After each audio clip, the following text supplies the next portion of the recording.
pour 30 minutes. Oui.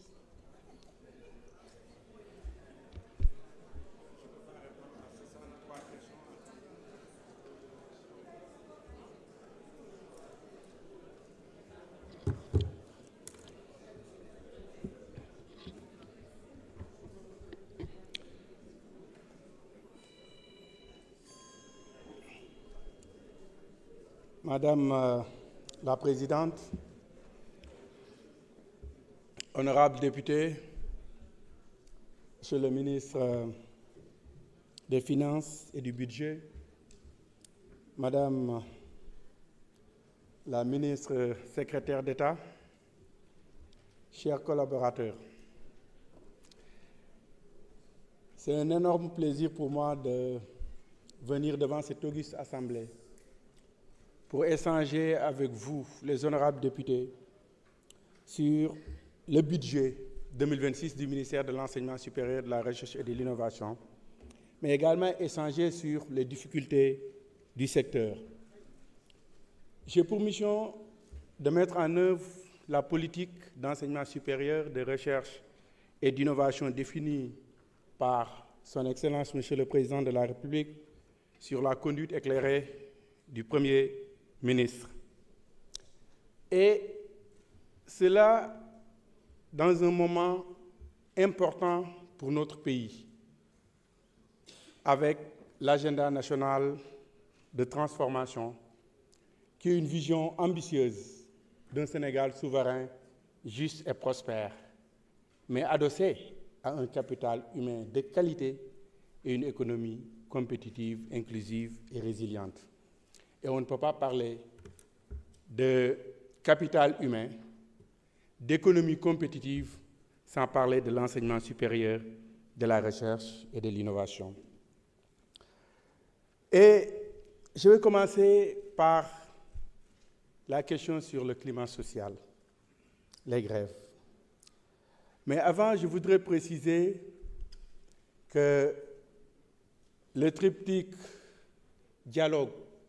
concertation, consultation ont été le socle de mon action depuis mon arrivée à la tête de ce département. Et j'ai déjà reçu toutes les composantes de l'université, parce que quand on parle d'université, il y a principalement 3 composantes.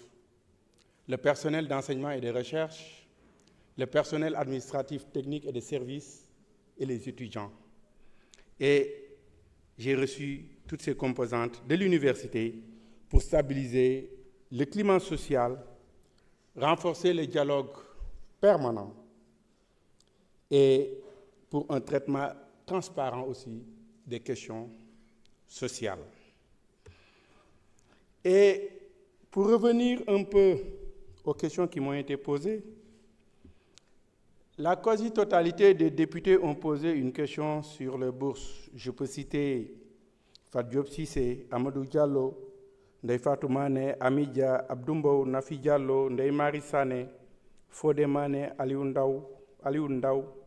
Ibrahima Mbeng, Assoumana, Yassine Samb et tant d'autres ont posé des questions relatives aux bourses. Mais je commencerai par la première question sur les bourses étrangères, une question qui a été posée par 3 députés,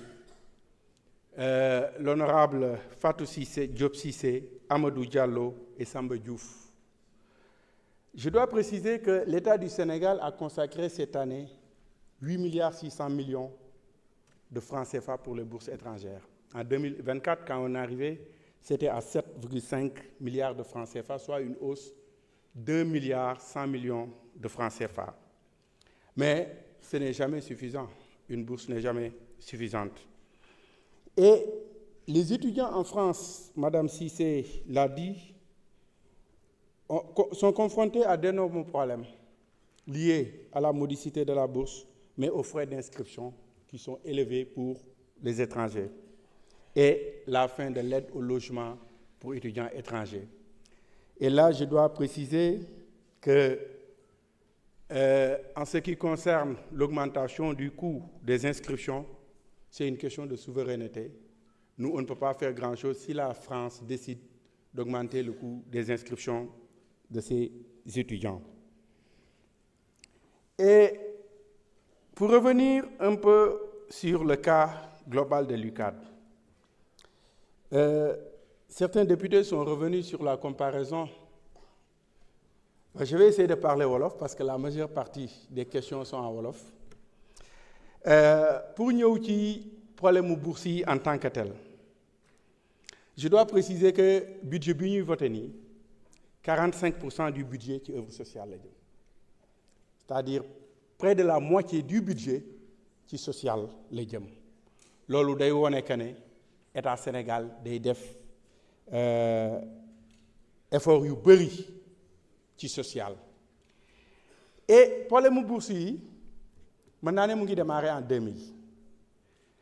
Figurez-vous bien que jusqu'en 2000, dans l'ensemble du pays, 3547 boursiers lañ amoon. Aujourd'hui, nous sommes à 157 860. Cela veut dire qu'en 20 ans, c'est vrai, en 20 ans, la population du Sénégal, en 25 ans, je veux dire, tous les 25 ans, la population double. Donc la population du Sénégal est passée du simple au double. Au même moment, le nombre de boursiers a été multiplié par 44,5 fois. Cela veut dire que le Sénégal fait énormément d'efforts en matière de bourse. Et il y a 5 types de bourses. Il y a les bourses d'excellence qui sont attribuées aux étudiants qui ont la mention très bien ou bien. Les bourses pédagogiques, c'est ce qui est plus nombreux, ce qu'on voit le plus, presque 70% des bourses. Les bourses sociales, les bourses de mobilité pour ceux qui vont à l'étranger, les bourses de coopération et les aides d'État. Mais, conformément à la réglementation, l'attribution ou le renouvellement de bourses sont subordonnés à l'inscription effective de l'étudiant dans son établissement. Et loolu mu may indi ci kaawu UCAD damay dégg ñu naan retard de paiement. Je suis formel, il n'y a pas de retard de paiement. Retard de paiement mu ngi doon am à partir du 5 décembre. Et la bonne nouvelle, c'est que le ministère des Finances a diligenté le paiement. Et Inch'Allah, demain ou après-demain, étudiants yi dinañ jot seeni bourse. Mais pour revenir ci kaw UCAD, parce que am na des informations bu bëri bu ci am. Revendication étudiants UCAD yi dañu ne ñoom dañoo bëgg ñu fay leen année bi passée mooy li ñuy wax année universitaire 24-25 fay leen ko de octobre 2024 à septembre 2025 jox leen trousseau muy un montant global de 515 000 par étudiant. Mais bu paree loolu ba pare état bi fayaat leen 2025-2026 le même montant muy 515 000. Et loolu ñi mu concerné mooy les étudiants de master 1. Parce que boo jëlee benn étudiant mu am licence inscriwul en master yéex a inscrire en master en 2024 mu am licence am mais yéex a inscrire en master parce que wax naa ko fii licence ak master 2 cycles différents la. C'est 2 cycles différents. Mën nga am licence ñu bañ la jël master mën nga am licence yéex am inscription master am na ci ñoo xam ne dañuy am licence. Par exemple, je donne un exemple en mars 2024 ngay lijjanti pour ñu jël les inscriptions en master parce que da ngay déposer ñu étudier ko recruter nga def entretien xale bi dem ba octobre je donne un exemple octobre 2024 ou novembre ñu jël ko master mu dem inscrire étudiant boobu dafa bëgg état bi fay ko toute l'année 2024-2025 alors que nekkul woon étudiant en réalité xëy na pratique bu fi yàgg am la mais nag dëgg fa yàlla ñun du ñu xañ kenn loo war a yor loo war a am di nga ko am mais nag il faut une rationalisation des bourses te li tax ak mbir mi doy waar étudiant boobu tey ñun bu ñu ko fayee 24-25 bu ko direction des bourses fayee 2024-2025 2025-2026 muy def M1 première année état bi fayaat muy 2 ans ça veut dire kooku jeexal na ci bourse master parce que décret bi dafa leer licence étudiant bi am na droit am bourse 3 ans dégg naa fi ku fi wax léegi ne bu ñu eggee 3e année kenn du leen jox bourse loolu amut état bi li mu wax leer na dama lay jox bourse pour ñetti at en licence su fekkee ne da ngaa redoubler ma mayaat la beneen année muy 4 ans en master ñaari at nga am droit am bourse su fekkee ne da ngaa redoubler 2e année bi mën naa la mayaat benn année yeneen pratique yu ñu ci def yépp xëy na état bi moo dawal yërmande mais loolu warul am te étudiants yi boo leen fayee 2024 2025 ñëw fayaat leen 2025 2026 directeur des bourses mu ngi nii nee na ma loolu man duma ko def ndax faute de gestion la man dañ ma daggal budget pour une année mënuma fay étudiant bi 2 fois dans le même exercice budgétaire su fi corps de contrôle ñëwee daf may épingler te yéen doo leen fa nekk bu may joxe ay réponses te loolu itam mënuma ci lu bëri donc mbir mi noonu la demee ñoom bu ñu leen ko defalee mooy li ma wax étudiant bi dañ koy fay 2 fois ci même exercice budgétaire bi et lan la leen direction des bourses wax ne leen yéen inscrire ngeen après année budgétaire parce que mbir mi yëpp li ko waral mooy bourse dañoo mas di réfléchir ci année buy commencer octobre depuis ñun sunuy temps ba léegi jeex septembre à l'époque sax 10 mois de bourse la woon mais léegi 12 mois de bourse la léegi nag année bi comme que décalé na direction des bourses conservé woon les mêmes pratiques dañ daan fay 16 mois de bourse à la place de 12 par at maintenant direction des bourses li ñu wax proposition bi ñu def mooy étudiant bi bu inscrire rek ñu commencé ko jël en compte par exemple étudiant master bu inscrire en octobre 2024 ñu commencé la fay sa bourse pour 2 ans nga xam ne di nga am bourse en master 1 am ko en master 2 par contre bu ñu defee ñoom li ñu wax da nga leen di fay bourse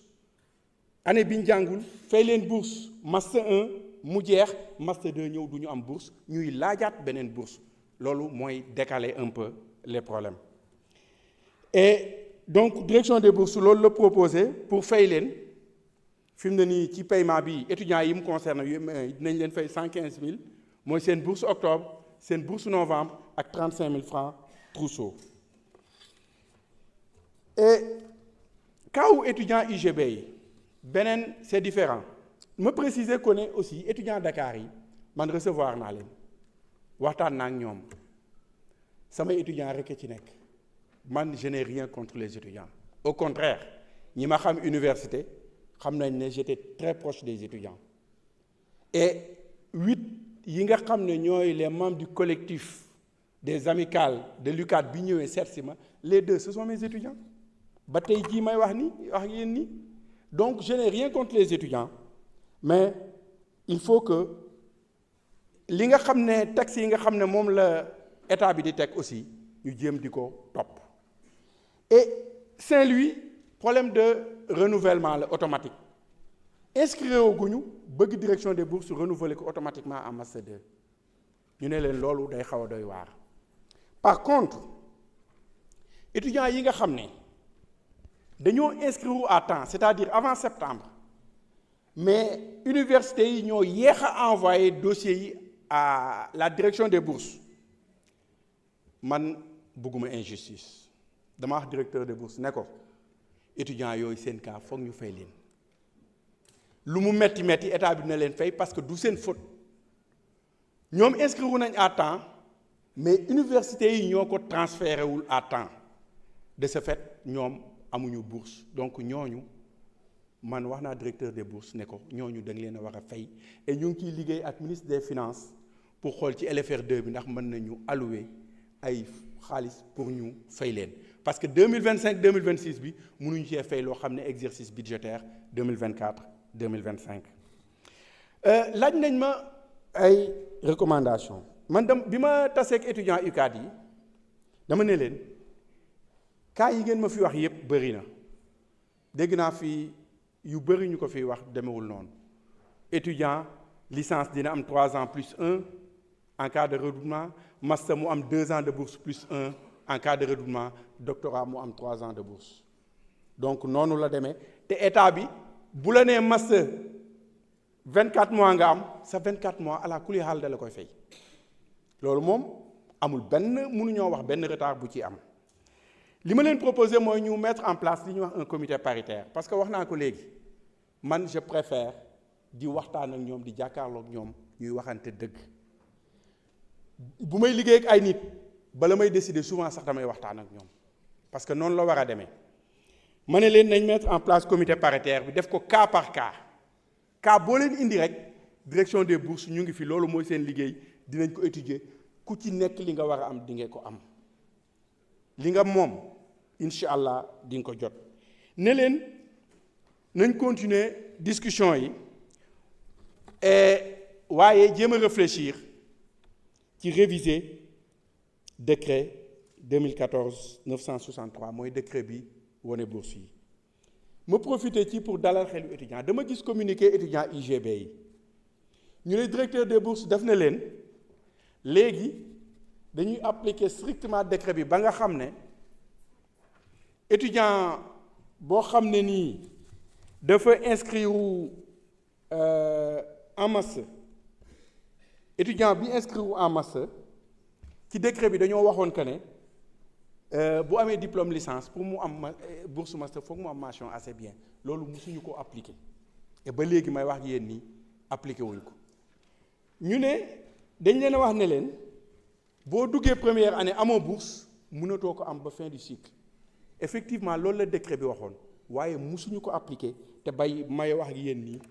waajuñu koo appliquer parce que man damaa jàpp que ne du mesure boo xam ne nii bu baax la li tax ma jàpp que ne du mesure bu baax mooy étudiant bu ñëwee première année amul bourse bu defee effort ba jàll deuxième année war nga ko mën a jox bourse te ci loolu lañ nekk fi mu ne nii loolu la direction des bourses nekk moo tax bi ma gisee seen communiqué bi mu jaaxal ma loolu xawma fu ñu ko jëlee mais amut wërul te ñoom dinaa leen recevoir suba incha allah à 15h étudiant Saint-Louis pour waxtaan ak ñoom ci question boobu waaye dama ne foog ñun aussi ñun université yi ñu xoolaat suñu bopp mooy ñu jéem a stabiliser calendrier universitaire bi parce que coow li yépp calendrier universitaire mooy coow li mu ngi commencé nag en 2019 avec Covid-19 d'abord mu am ay petits problèmes parce que ba 2019 moi enseignant à la faculté des sciences et techniques amuñu woon benn jafe-jafe dañ daan def année normale 2019 am Covid am mu xaw a am ay problèmes mais jafe-jafe yi gën a rëy l'ancien régime ñoo ñu ko indil en 2023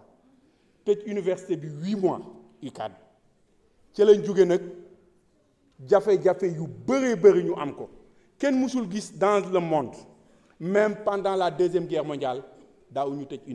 université kenn du ko tëje noonu ñu tëj ko 8 mois et loolu tey moo ñu indil jafe-jafe yu rëy yi ñu am ci bourse yi moo tax dama ne étudiants yi nañ réviser décret bi lu tax ma wax ko man damaa jàpp que ne sama doom soxlawul bourse te système bi ni muy demee actuellement nii sama doom ak doomu ki dëkk Ngoundiane yem même traitement bi lañ leen di traité te c'est pas normal parce que 40 000 yi xale bi di am bourse quand même yàlla may na ma lu ma ko joxe te am na ñeneen ñoo xam ne nii ay ministres ay hauts fonctionnaires yoo xam ne mën nañ jël en charge seeni doom pour man jàpp naa ne war nañ leen war a génne ci fichier bourse bi moo tax ma ne leen nañ réfléchir waxtaanaat ci décret bi parce que loolu mooy tax ñu régler les problèmes définitivement di wax étudiants yi ne leen bourse man damaa jàpp que ne sax du dépense investissement la État du Sénégal li muy def ci bourse loolu dafa bëgg am des ressources humaines de qualité moo tax ma di leen demander solennellement à ce que ñu revoir seen position parce que dañuy wax ne en syndicalisme le jusqu'au boutisme ne mène nulle part da ngay nangu waxtaan nangul naa leen ñuy kaas seeni droit mais mënuma comprendre depuis mardi une semaine a ngi nii étudiants yi dañuy forcer restaurant yi di dugg di lekk sans fay alors que dañoo subventionné ticket bi à 100 francs man en 95 ba may def première année je payais 150 là où eux ils payent 100 francs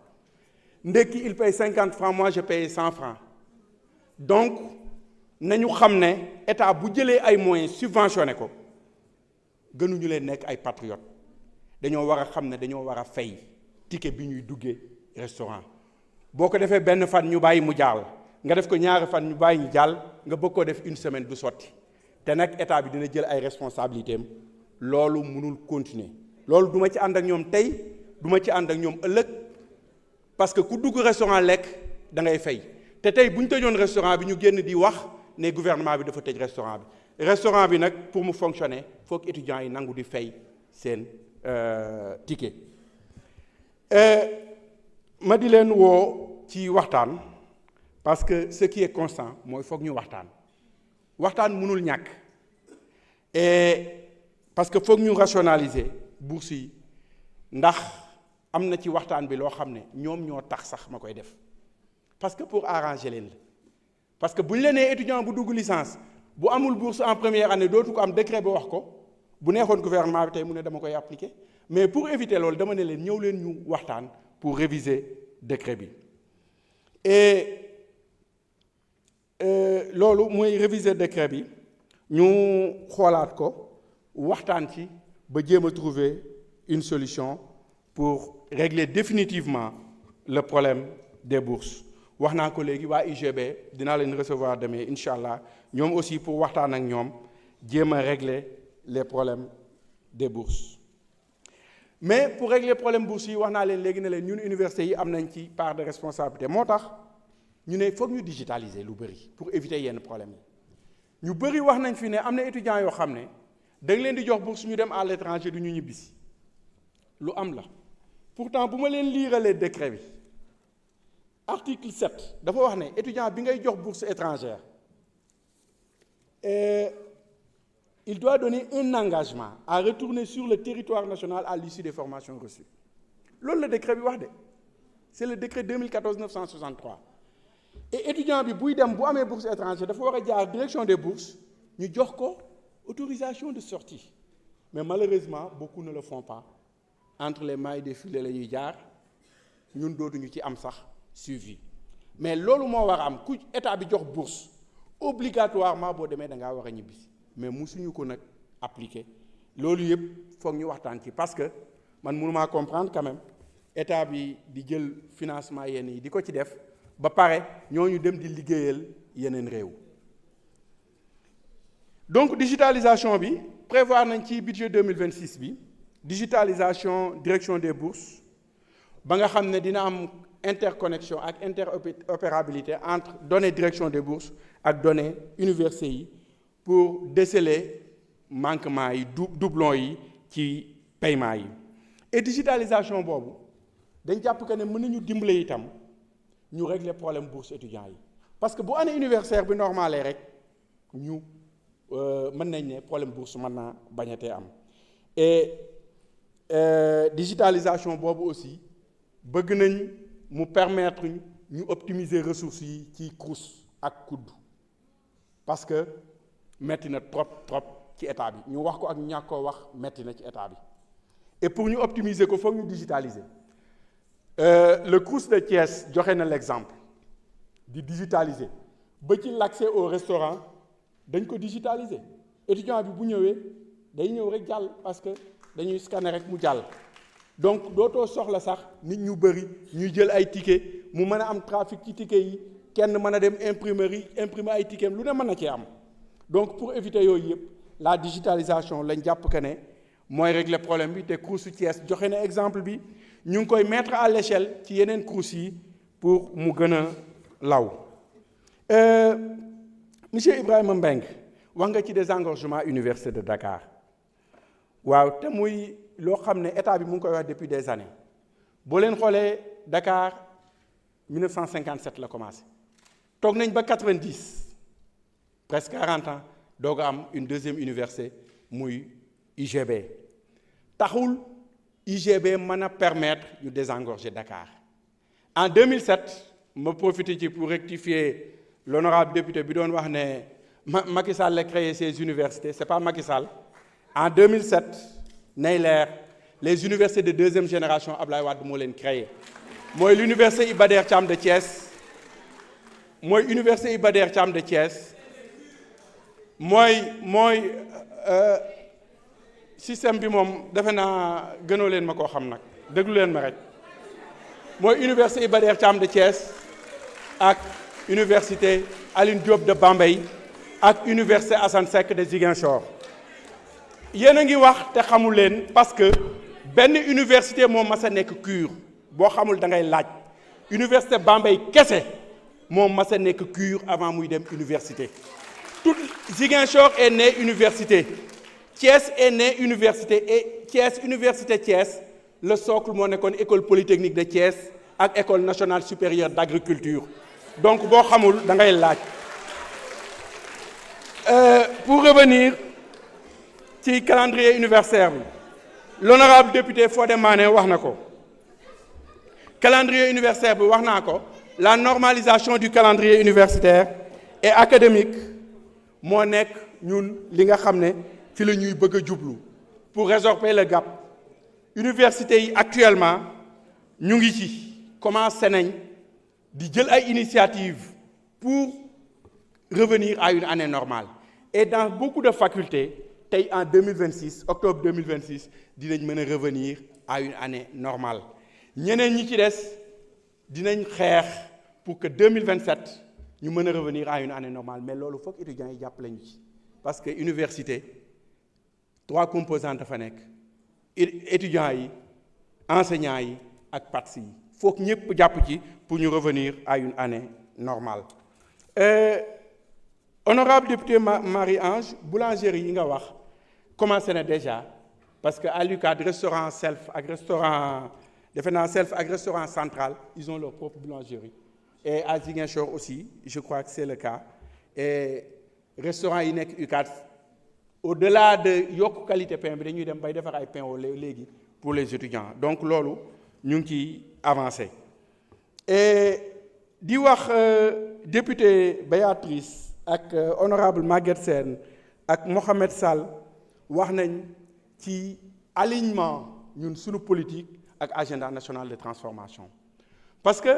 agenda national de transformation dama leen wax dafa am ñaari axe yoo xam ne dañu concerner directement mooy l'axe sur le capital humain ak l'axe sur l'économie compétitive li ñu boole ci économie compétitive nag mooy la recherche parce que la recherche dañ jàpp que ne mooy le socle de développement lépp lu ñuy def te dinaa ci revenir te recherche bi doxul defe naa du sotti léegi ñun ñu jël ne agenda bi lii la wax dañuy aligné wu ci agenda bi nan lañ ciy aligné woo dañuy ñun ñu élaborer li ñuy wax agenda national de transformation de l'enseignement supérieur de la recherche et de l'innovation ñu boole ci communauté bi yépp nag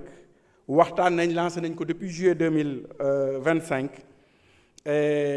commission yi daje nañ def nañ liggéey bi ba pare et incha allah ci peut-être fan yu néew wala fii ak fin d'année dinañ mën a am le rapport définitif te li ma ci mën a wax recommandation yi ñu wax mooy li ngeen fi wax pour ñoŋal enseignement supérieur mooy renforcement de la souveraineté curriculaire docteur Diaité wax na ko les étudiants de géographie yi mu wax ne cartographie bi ñu leen di jàngale bu France la loolu révision renforcement souveraineté curriculaire bi dina jox ay propositions pour ñu jublu ci loolu mais également structurer un écosystème national de recherche souverain recherche bi dinaa ci revenir accélérer la construction et la finalisation des infrastructures déployer une stratégie numérique unifiée parce que numérique moo ñu ci mën a génne li ñun mébét mooy ci SIGES bi système de gestion de l'enseignement supérieur de la recherche et de l'innovation ñu def ba nga xam ne dañu am base de données boo xam ne le ministre de l'enseignement supérieur mën naa toog bureau xam ñaata étudiant moo nekk tel UFR de telle université te du am benn jafe-jafe donc ci loolu lañ nekk mais également réformer les œuvres sociales wax naa ko digitaliser améliorer les logements renforcer la santé rationaliser et sécuriser le système des bourses aussi et docteur Diaité wax na ko léegi formation en médecine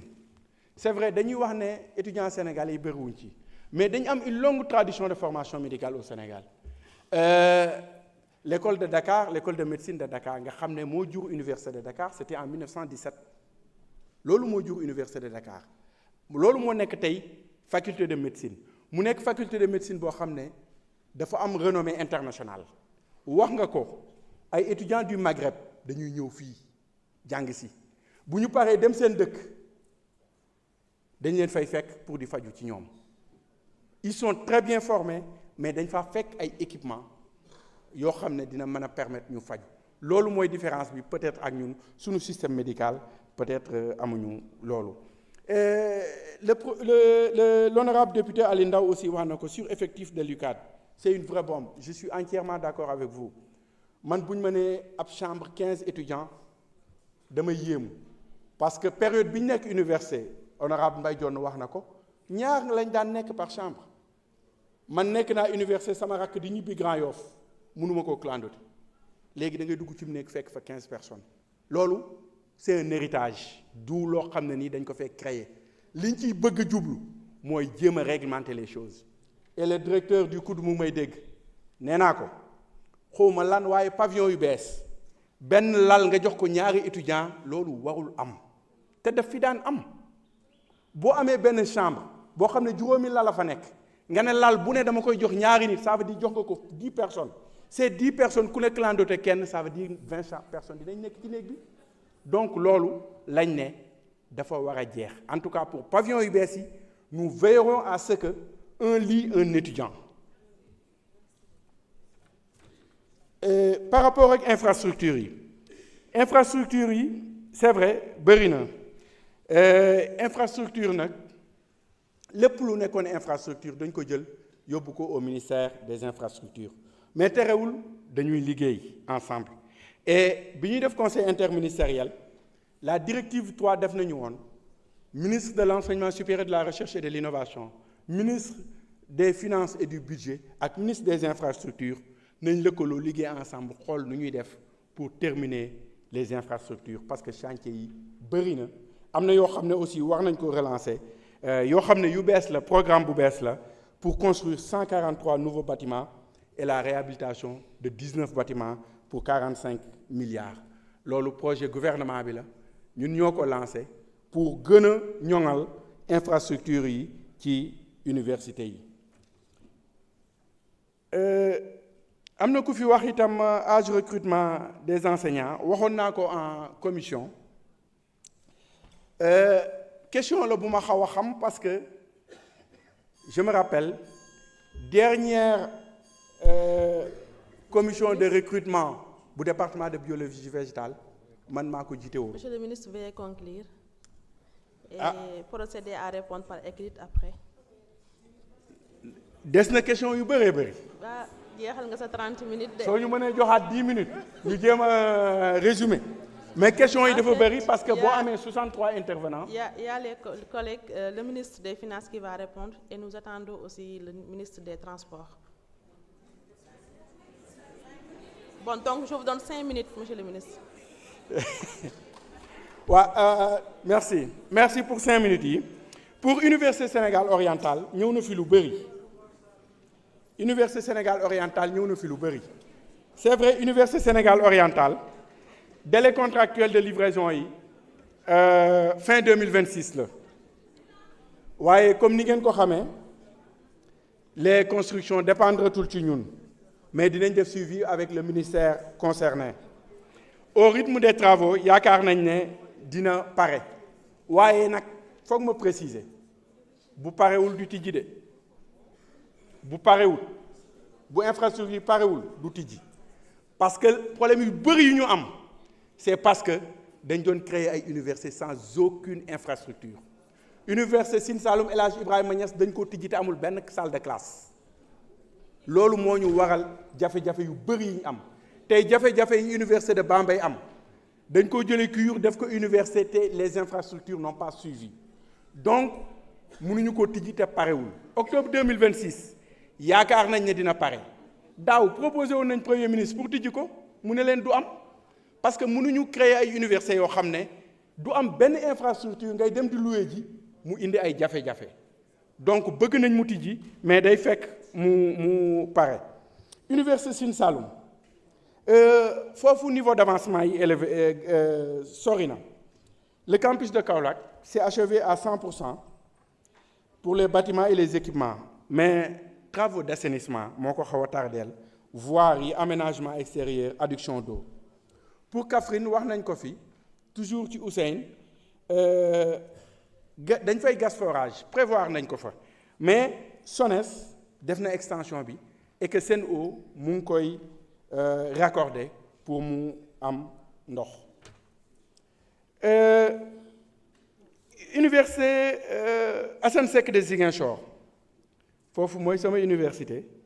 chapiteaux yi les chapiteaux seront réhabilités dafa bokk ci projet bu ñuy wax projet 5 lots bi et décret d'avance bi rek la ñuy xaar pour démarrage bi. Pour l'ENO moom de Ziguinchor travaux yi pare na il reste à compléter le mobilier et livrer l'équipement informatique. ISEP yi il y a 8 ISEP yoo xam ne dañ ko prévoir parce que actuellement nous avons 6 ISEP fonctionnels. am nañ projet au ministère de l'enseignement supérieur et de la recherche boo xam ne am na 8 ISEP benn ci région yi lañ koy def mooy région de Kolda mais ça ne veut pas dire que Kolda la région yi laa wax Kolda Kédougou Kaffrine Tamba Sédhiou ak Louga mais bu Louga bi moom c'est sûr Daara la nekk donc 8 ISEP yi d'ici la fin de l'année dinañ def atelier yi nga xam ne moo ñuy permettre ñu définir les filières de formation construction yi dina commencer surtout les murs en 2026 mais bëgg nañ daal en 2028 incha allah 6 ISEP yooyu pare dañ cee yokk yeneen 2 yoo xam ne dañ ko créer ba pare amul benn bâtiment notamment Bignona ak Richard Toll mooy li may wax rek tijji ay université wala ay ISEP yoo xam ne amuñu benn bâtiment donc dañoo bëgg a profiter ci projet Espoir Jeune pour defaral leen ñoom aussi muy Bignona ak Richard Toll seen ISEP. li des ci temps bi dama koy consacrer à la recherche et innovation ñu bëri dañ ko fee waxoon naa ko bi ñuy def commission sunu recherche dafa sooxe et dañ ko bëgg a suqali ren naam am nañ un programme pour 8 milliards mais doyul parce que normalement pour nga mën a atteindre les standards dañ naan réew bi buy dépenser 1% de son PIB booba mën nañ ne mu ngi def ay dépenses ci recherche mais ñun bu ñu amoon rek 1% du budget national waxatuñu dara parce que nous sommes à 7 000 milliards bu ñu amoon 70 milliards pour la recherche yaakaar naa ne li ñu war a def dinañ ko def te recherche boobu ANTESRI bi agenda national de transformation de l'enseignement supérieur de la recherche et de l'innovation liggéey na ci ba dañuy mettre en place un conseil national de la recherche et de l'innovation et dinañ créer également le fonds national pour le développement de la recherche et de l'innovation te ñu tuddee ko FNDRI.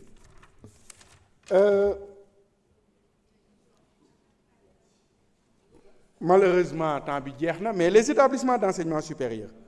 loolu c'est très important et ministère bi mu ngi ciy def liggéey bu mucc ayib c'est vrai il y a 298 établissements privés 14 qui fonctionnent avec un agrément définitif et qui doivent se présenter à l'habilitation institutionnelle parce que bu njëkk dañ daan am agrément définitif ak agrément provisoire ak agrément définitif léegi da ngay def habilitation institutionnelle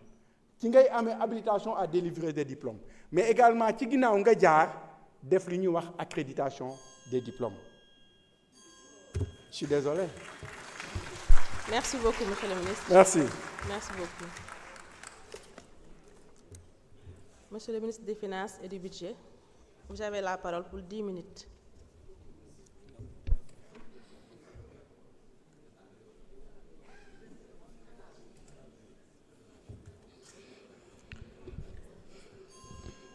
Je vous remercie, Madame la Présidente.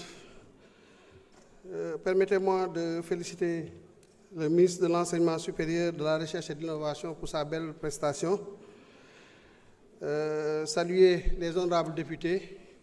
pour la pertinence des sujets, des questions qui ont été posées.